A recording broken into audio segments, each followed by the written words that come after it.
Welcome in to Locked On Knicks. Alex Wolf here. No Gavin today, and I am breaking down the Knicks 108-97 win over the Sixers. What a game this was. Unlikely heroes abounded. Evan Fournier and Deuce McBride went crazy, especially in that plus minus column. The Knicks overall had a great game getting to the free throw line, kind of beat the Sixers at their own game, and they held James Harden and Joel Embiid pretty well in check, all things considered. So I'll be talking about all that and more next on Locked On Knicks. You are Locked On Knicks, your daily New York Knicks podcast, part of the Locked On Podcast Network, your team every day.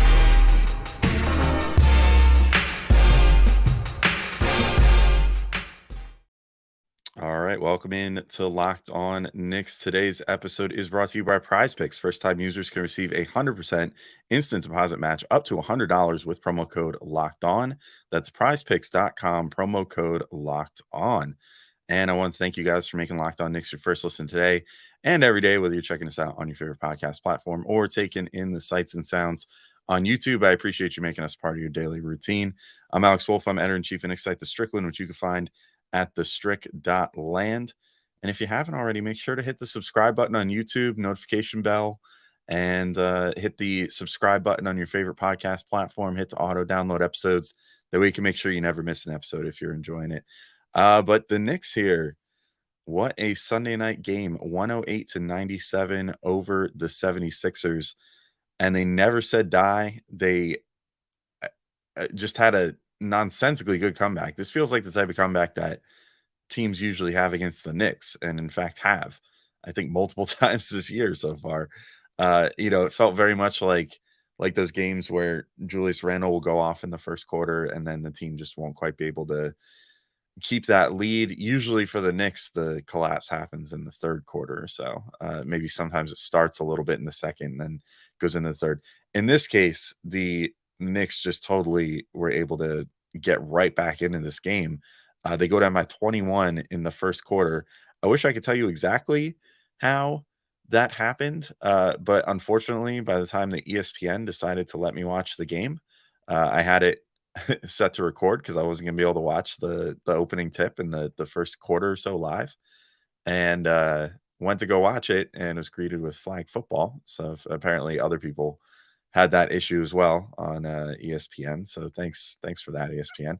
But by the time that you hit the midway through the first quarter, these guys are down 21 points already, and you're like, oh well, this seems like a lost cause. Except for then, the Knicks managed to come back. They scored 17 straight to bring the game a lot closer in the second quarter.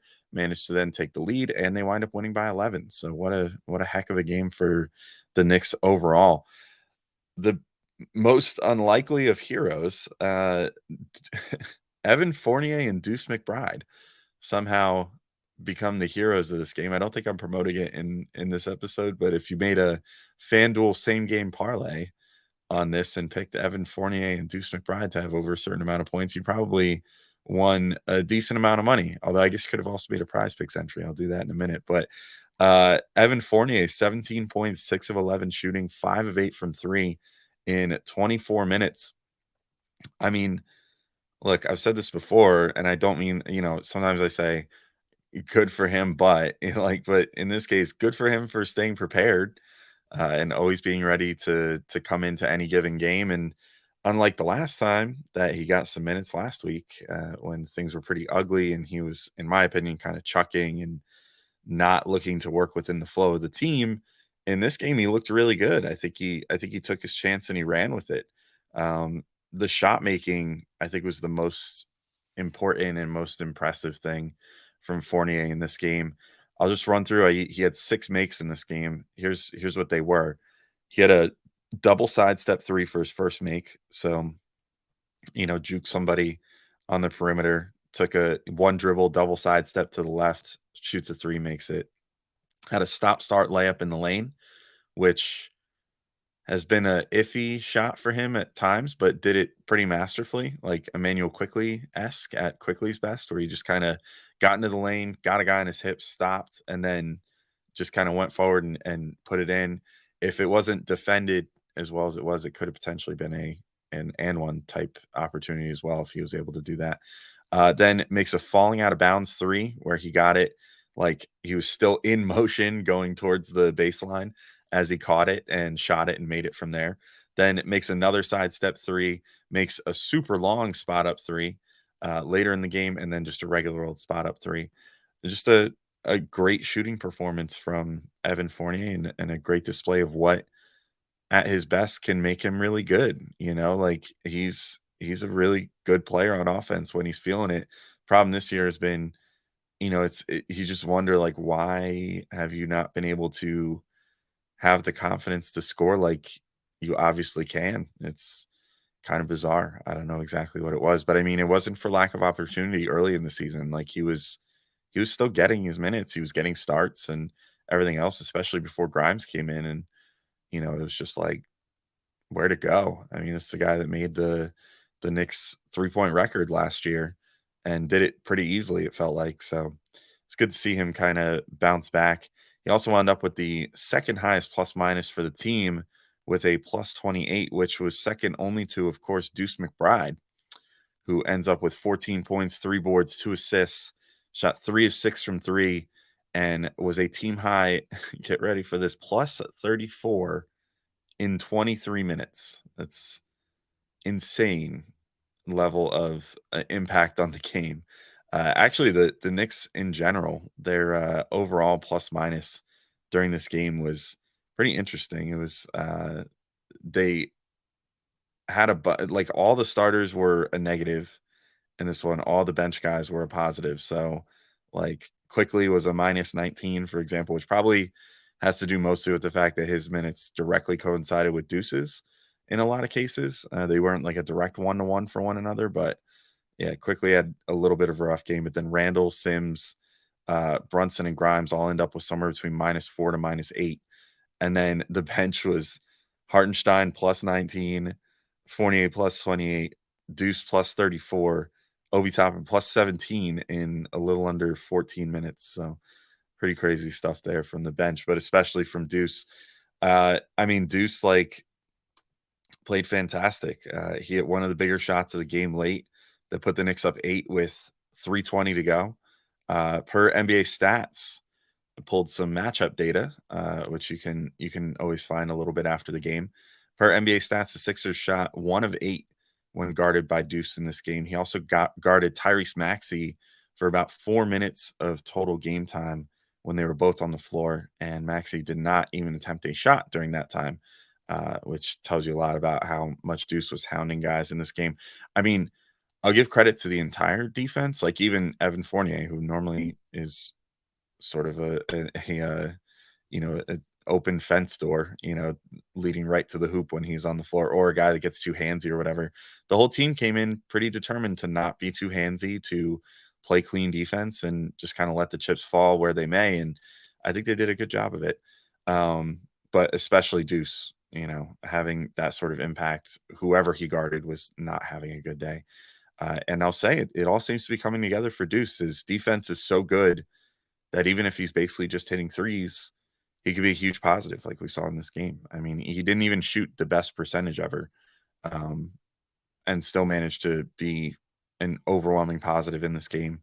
And a lot of that too was the fact that he got to the free throw line as well and shot 5 of 6 there, which sort of leads into my next point, which is that the Knicks in many ways sort of beat the Sixers at their own game in this one. But I want to real quick remind you all, I mentioned it a second ago, so I'll mention it again. If you want to potentially make some money off of picking the next unlikely heroes of the Knicks, you can do that with PrizePicks. And PrizePicks is my favorite daily fantasy game. It lets you play against just projected numbers instead of a bunch of basically professionals that have a bunch of spreadsheets and algorithms and everything to tell them who to pick. All you do on PrizePicks is you pick your favorite players or just the players you think are going to do certain things against the projected numbers. Say, I think that so and so is going to do more than this. So you could be like, I think Deuce McBride is going to score over 6.5 points, and I think Evan Fournier is going to score over 3.5 points or whatever. and you would have potentially won a bunch of money in this off of this game because that would have been a great entry. So, how does this whole thing work? You pick 2 to 6 players, and if they go on to score more or less than their prize picks projection, you can win up to 25 times your money. There's no competing against other people. It's just you versus the projections available. And Prize Picks offers projections on any sport you watch. That includes the NBA, NFL, MLB, NHL, PGA, college football, men's college basketball, women's college basketball, soccer, WNBA, esports, NASCAR, tennis, MMA, boxing, disc golf, Euro basketball, cricket, and more. Entries can be made in 60 seconds or less. It really is that easy, and they offer safe and fast withdrawals. They're currently operational in over 30 states and Canada. So download the PrizePicks app or go to prizepicks.com to sign up and play daily fantasy sports. First-time users can receive a 100% instant deposit match up to $100 with promo code Locked On. If you deposit $100, PrizePicks will give you $100. If you deposit $50, PrizePicks will give you $50. Don't forget to enter promo code Locked On at sign up for an instant deposit match up to $100. All right, and I'm back, continuing talking about this Knicks win over the Sixers. And I thought that it was interesting. I think the biggest win for the Knicks on defense in this game was keeping James Harden in check. And as we know, I mean, he's had some huge games as a Rocket, mostly against the Knicks. So he's certainly one of those guys that tends to get up for Madison Square Garden and will put on a show. The Knicks made sure that the show never got rolling with him in this game. It was great. Um, they kept him really uncomfortable the whole time. He did not get to shoot that many free throws. I think that's the biggest thing. He winds up shooting 4 of 11 from the field, 0 of 4 from 3, had 12 points, 12 assists, but only 6 free throws attempted. That's huge when you're dealing with a player like a James Harden who basically makes his money off of making free throw attempts and generating them, making them. Like, that's kind of been his way that he has unfortunately uh, restructured how things go in the NBA in many ways, as far as how guys score. So that was fantastic. I thought that the biggest winner for me as far as guarding Harden was Jalen Brunson. I think he like sort of figured out the blueprint. Like, you just gotta keep your feet going side to side. You got to keep yourself in front of him, and not reach on him at all. And Brunson just possession after possession on Harden, when he was matched up, and Harden made a couple of them, to be clear, which will happen. But Brunson played the perfect brand of defense, which just stay in front of him and just keep your hands up. Don't reach for the ball all. Like, that's how Harden generates those free throw attempts, is by having guys reach for the ball and then creating a reach in violation off of that and taking a shot attempt and getting his free throws. That's it. Just that's how you stop him, period. And he managed to do that. I thought it was just really well scouted, great defense by Jalen Brunson on James Harden to make that happen. And Joel Embiid just was 6 of 16 from the floor as well. He did get 19 free throw attempts and eventually ended up with 31 points, but I thought the Knicks did a good job with him too, like keeping him uncomfortable, not letting him get off easy attempts. And, that's kind of look, he shot great from the free throw line. I think he was 18 of 19. So, that's that's like free points in the end, which is why he ends up getting over 30 points like he did. But all in all, I think that they did a good job defending him as well. And I mean, this is a guy that projects to potentially be, an MVP candidate this year once again. And that's, if you can hold that guy to 37.5% shooting and limit his impact on the game, that's a win. He's going to get some of his no matter what.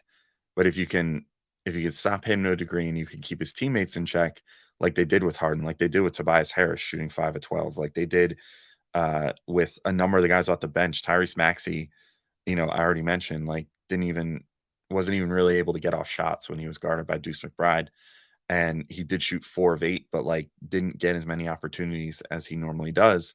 Like that's the way that you end up, winning a game, is if you're able to pull that off. Also, it goes without saying because of how good the performance was overall, but the bench was fantastic. It was really satisfying to see, in particular, Georges Niang, who lit up the Knicks on Christmas, go 0-4 from 3, 0-5 overall. So the bench came prepared in this game, and I really like how things turned out for the Knicks in this one with the bench and everything. And I think one other thing too, the Knicks managed to sort of uh, play the Sixers' own game on them a little bit too, where the Knicks they didn't shoot super well from three in this game, and that has been a sort of a death knell for the Knicks at certain points this season. They only shot 12 of 36, so 33% from three, which I guess is somewhat okay as a team, but not great overall. And like the starters really did not shoot well from three. So like quickly was 0 of 3. Randall was 1 of 8. Brunson was 1 of 3. Grimes was 1 of 5.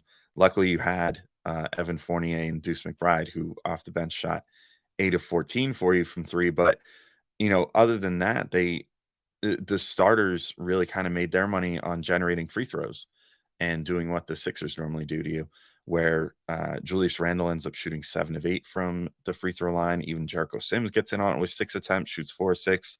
Brunson shoots 8 of 12 from the free throw line, and Grimes gets 2 of 3 from the free throw line. So it was an encouraging performance from the Knicks that way, where they were able to sort of, the starters had their struggles, but they were able to sort of absorb the fact that they were not having a good shooting night, that Julius Randle, didn't go for 15 points in the first quarter or whatever. And they were able to sort of take that in stride and still get to the free throw line a bunch and manage to generate points in that way. So encouraging stuff all around. I'll talk a little bit about some of the other guys on the team real quick, but first, I have to remind you guys that today's episode is brought to you by Built Bar.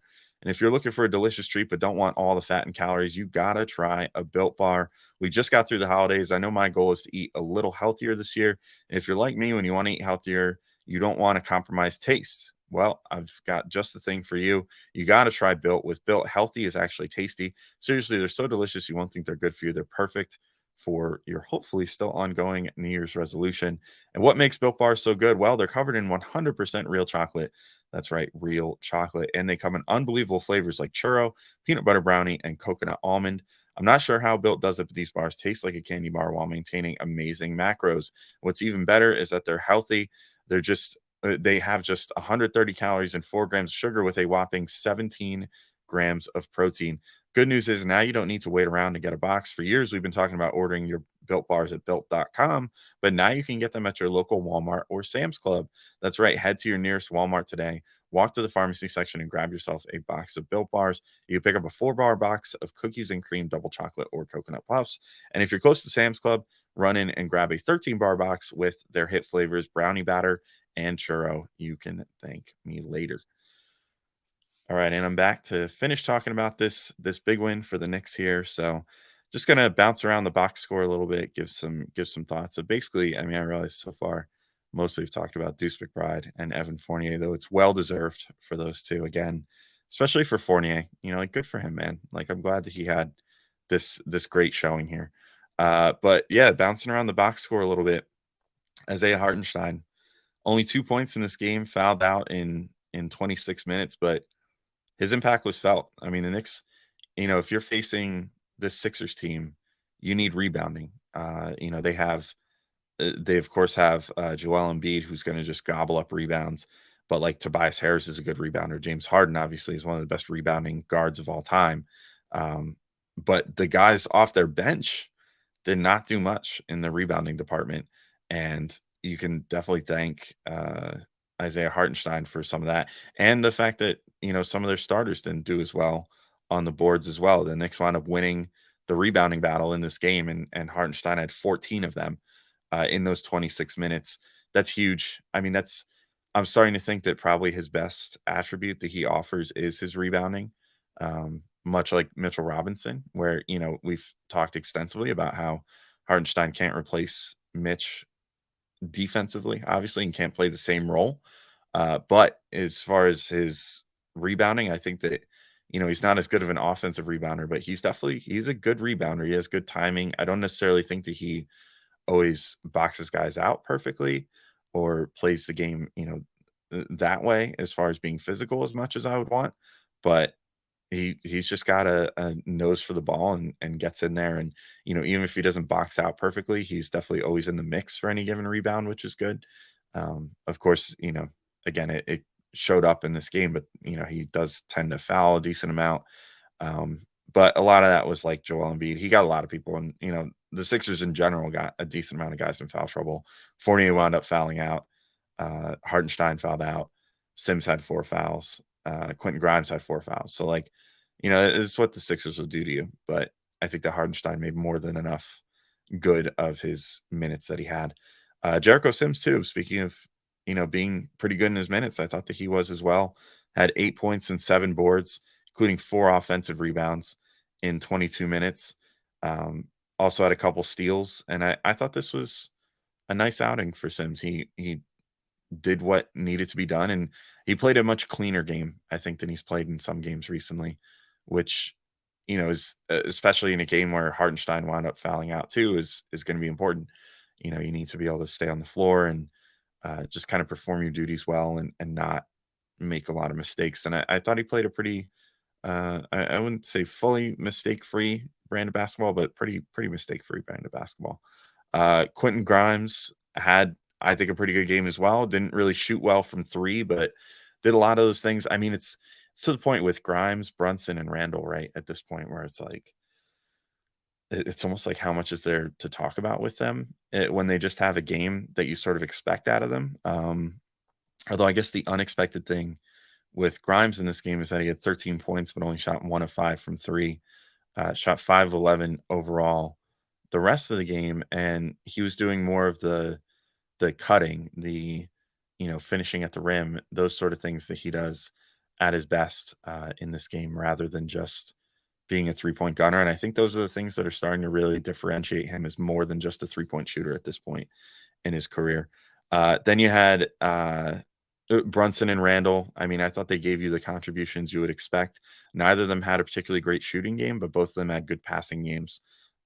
Brunson ends up with 21 points, 6 of 16 shooting, but did have 8 of 12 from the free throw line. I already did mention, they did a great job of getting to the free throw line, sort of playing the Sixers game against them. But both Randall and Brunson had 7 assists. Randall also had 24 points and got to the line 8 times, shot 8 of 19 overall, but only 1 of 8 from 3.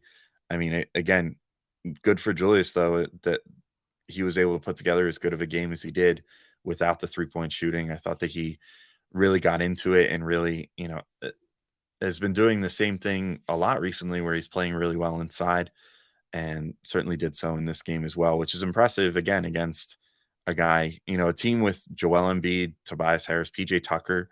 I mean, PJ Tucker is like made to give guys like Randall fits, and Randall still managed to get his in the end and, produce against a really formidable front line that the Sixers have. The Sixers were also red hot coming into this game, and the Knicks managed to beat them. So pretty great stuff.